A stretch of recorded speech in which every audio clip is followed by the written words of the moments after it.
Hey, good morning, Team White here with OVM. So today we're working on a 2001, the YZ426F. It's been sitting for a little bit. Customers complain it doesn't start. It is a kickstart, so for today I'm actually not going to be able to kick it, but that's a whole other story. Customer said he'd go ahead and give me a hand. Initial inspection, just I could definitely smell the fuel. She's sour, so we'll be pulling everything from the tank, the carb, doing a clean of the carb and changing the plug. So we'll check the plug when we're in there to see how it was running. He has new plugs for me, and there we go. Let's get to it. He's already removed the seat for me. The air filter looks great. That was another thing I was going to check. I checked the oil. Oil looks beautiful. I'm guessing he must have just changed it. And alright, come take a look at the bike. Alright, here she is. Like I said, customer removed the seat for me already. Filter looks great. There should be a tank rubber piece right here. He might have removed it already. That holds, it connects right here to here and holds the tank in place. Here's definitely what we're going to be getting into today. Looks like there's an aftermarket hose clamp installed. Can be typical. I'll probably be removing the subframe too. Makes it much easier. You pull the subframe all the way out. There's not much attached to it. It's the bolt, you'll see, but the bolt here, bolt on the other side, and bolt straight through. And the fuel petcock, a lot of times they're on this side, but this bike is going to be on the other side. Again, I checked the oil. This is the one where they run the oil through the frame. So the dipstick is up here. Anyway, so we got the petcock over here. The line looks in pretty good shape. That's a positive for us. Radiator hoses look good. So we have a lot of good going for us today. But again, to get the plug, you gotta pull the tank and get down in there and we'll inspect all that good stuff. Alright, so I'm gonna start by pulling the subframe off. You have a 12 that goes all the way through the top. You're gonna want to loosen up the clamp that connects to the back of the carburetor here. Then you want to pull the bolts. I got you. I already loosened them. Don't organize your stuff. Don't lose it. But you're also going to have two more 12s on the other side.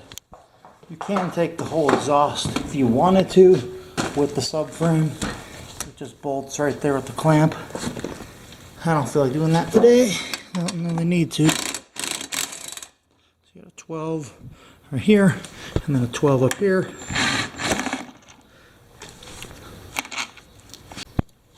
Again, you want to just kind of pull it back a little bit to get it off the carb. And then you can pull the whole subframe up.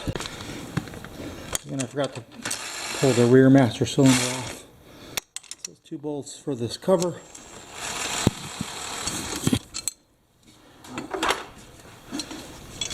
The master cylinder is connected to the subframe right here.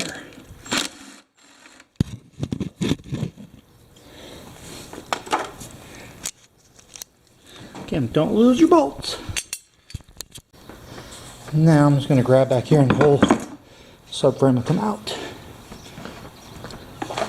And if I were doing this and the customer did not clean their air filter, this is when I would be doing it. Now next we're going to pull the line off the carburetor. Something to keep in mind though, on this model, this is a little brass fitting. See how it can move back and forth? So there's usually an O-ring behind there. You have to be careful for it when you're pulling the line off. And there's a little screw that's going to hold it in place so it doesn't come all the way out. Sometimes I've seen where these screws can come out or they're not put in, and then this whole thing comes off. Customer's complaint is it leaks, etc., etc. Well, yeah, it's going to leak because it's not being held in place. Okay, so I need to change the plug, so I'm going to be removing the tank today. You've got a 10mm bolt right here, and one on the other side. You can get to this one from this side. The other one you cannot. And by the way the tank moved, I'm guessing it's actually missing. And then you have to take off this bolt mounting the plastic onto the radiator. And then, so the tank's moving a lot. I'm guessing the bolt's already missing on the other side. can't really get to the bolt. This is a long one. Might be a long one. Nah, it's not. So there should be another one of this size on the other side, but I doubt it's there, and I'll show you why. Okay, so actually, I was wrong. So they just run one bolt in the frame on this left side. You can get to through the side of the plastic. Alright, so now we have access to the head.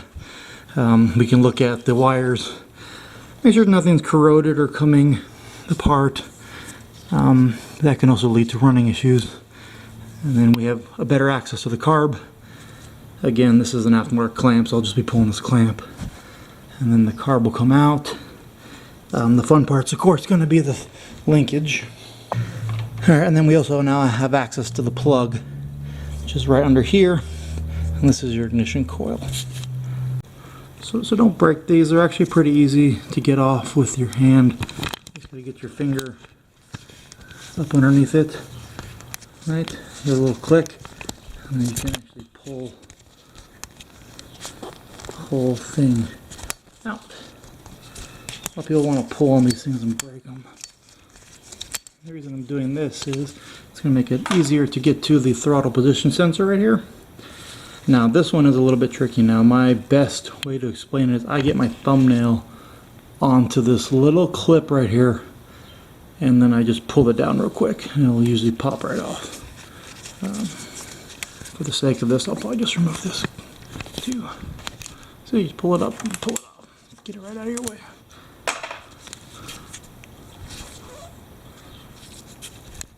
Alright, so we're just going to literally loosen the clamp, pop the carb out. I also took the drain line off, and then I've got one little vent line over here and a couple on the other side to contend with. I did pop the TPS off. Like I said, I just can't do it on the camera. It's hard to do that.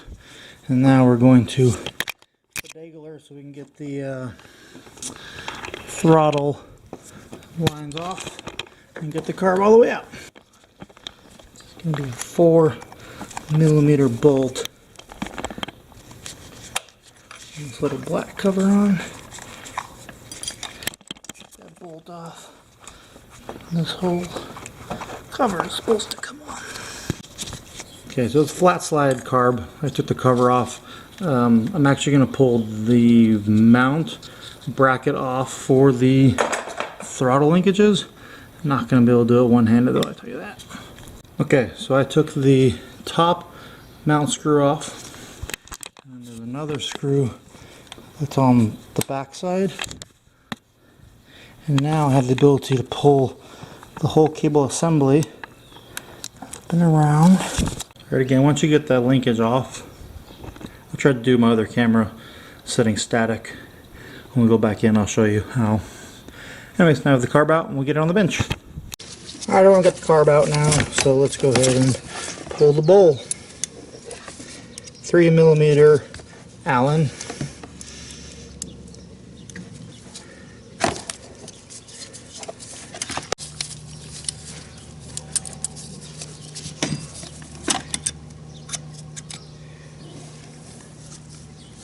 Whew.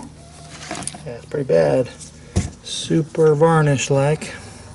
Yeah, so that's pretty bad.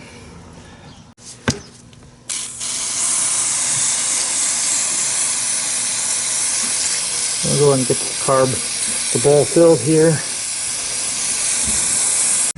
All right, taking out the main here, which is pretty cool. Taking the whole thing. All right, so it's the main jet, as well as the needle jet. And the jet needle we'll take out in a minute. This is the needle jet. I'm just going to pull the plastic piece out of the way. Alright, so this one runs two pilot type jets. You got one back here and one up here. This one should go to the quote unquote starter jet. This one should be for the choke. And this little booger right here is going to be our culprit. It's right here in the center. You can actually follow the carburetor diagram here. If you look right here, up to here, it's going to come through here and then out. So when I pull it out, which I'm going to take care because she's pretty darn dirty, we'll definitely get her cleaned.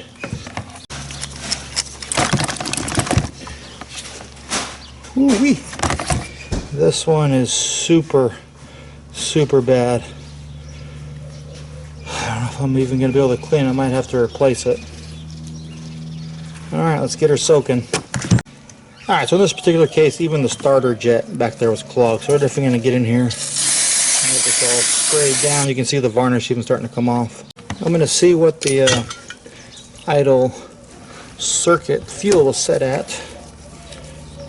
To do that, we're going to go right in here.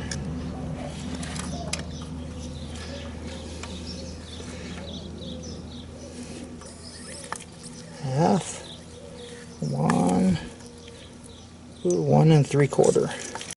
This one should have a spring.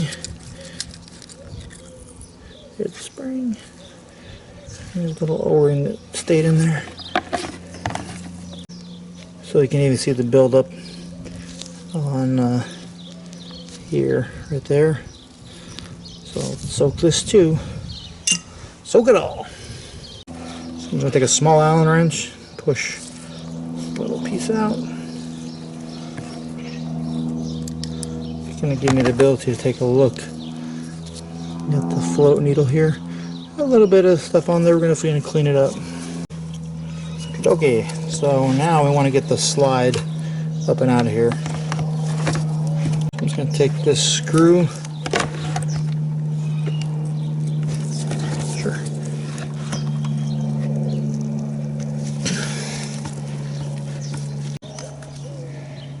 Got blue Loctite. Go back in with some Loctite. Should let the slide come all the way up now. See? With that screw out, this whole assembly can come up. So you really have to be careful with this though, because it has this little plate. So when you slide it up to the plate, now this plate, I've seen people put it in backwards. This little cutout definitely goes down. You can already see where this is messed up. Well, we'll do our best to get it back in there correctly. I want to check for how the wheels are moving. Feel good. You just want to look down in there. I don't see a ton of wear. And now we're just going to blast all the orifices.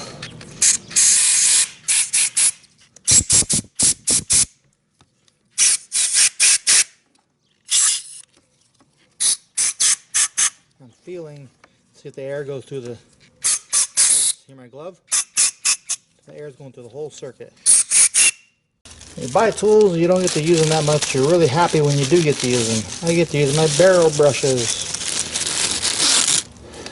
There's a lot of junk up in here, so I'm going to run this bit up in there. Hey.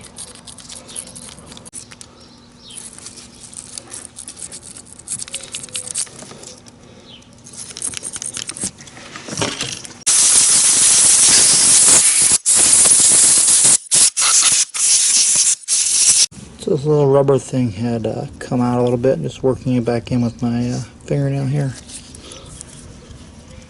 Cool. Alright, let's get down to the dirty part. Look at this, nasty. So I'm just using this bore brush here. Clean out the main a little bit here. Scrubber. Good. Good and clean for the main. See, a lot of the varnish already came off.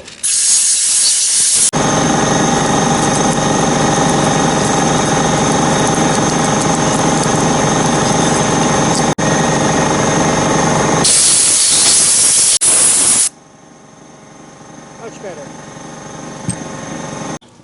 So I had an extra one, so I'm going to replace it for the customer. We're cleaning out the starter jet here. It's come good and clean. He said it wouldn't even start on choke. Well, yeah, I can see why. So for this one, I'm going to go all the way in.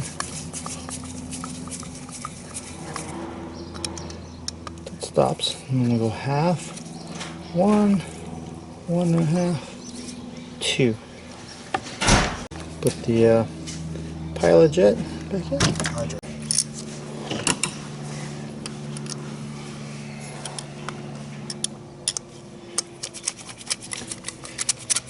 Get your starter jet back in.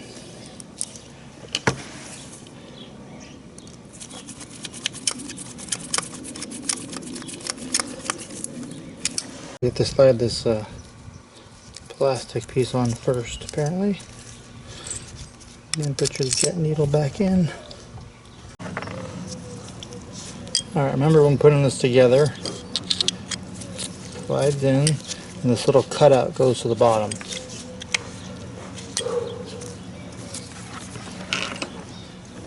And the cutout's going to go to the back.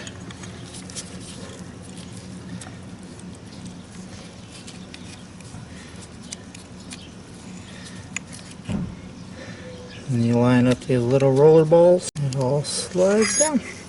And then you put the more blue Loctite on the bolt and put it back in.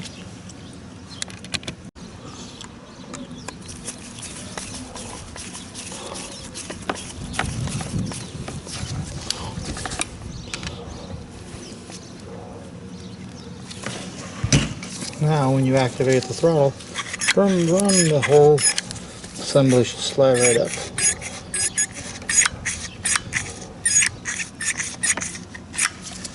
Alright, now we're going to go and get her back in the bike.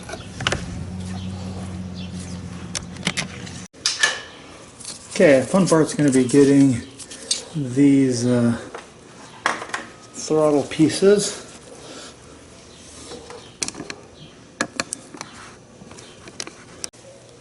Sorry, this one's really hard to show.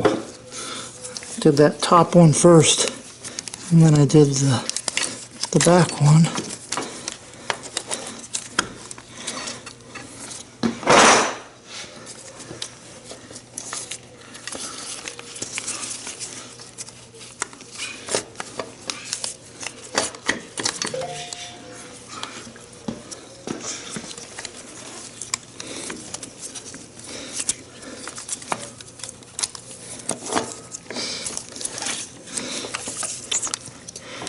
I know, sorry, super hard to show.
Okay, so now that I have the throttle linkage back in, I can put the cover back on.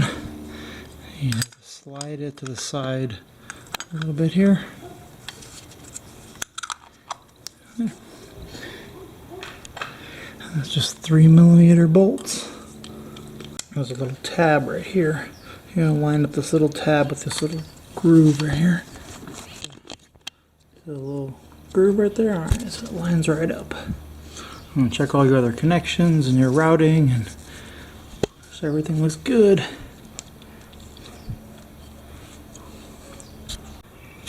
Make sure you do not forget to plug your TPS sensor back in.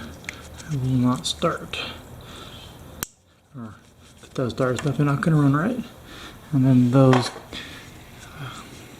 clips you took off, careful those ratcheting zip ties, just put them back on. Alright, now we're going to put the ass back on.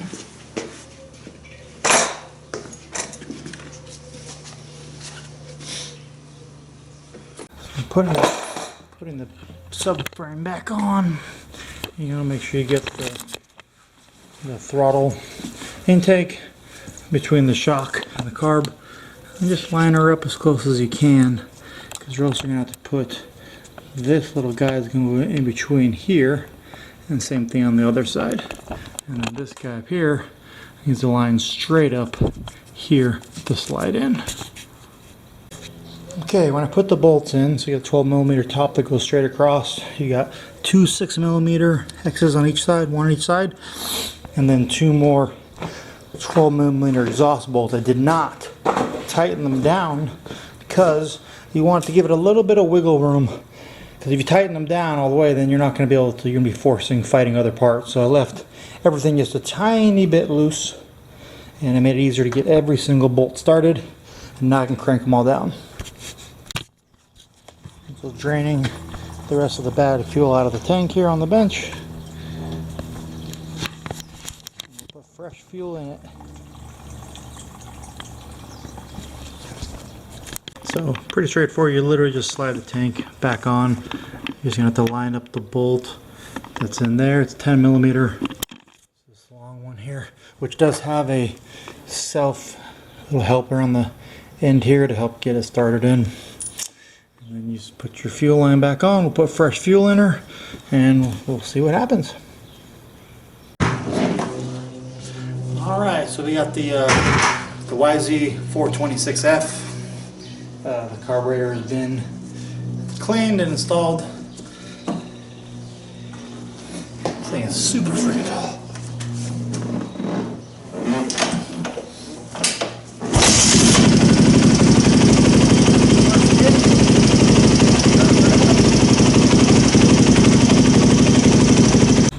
Alright team, so the YZ426F went off great.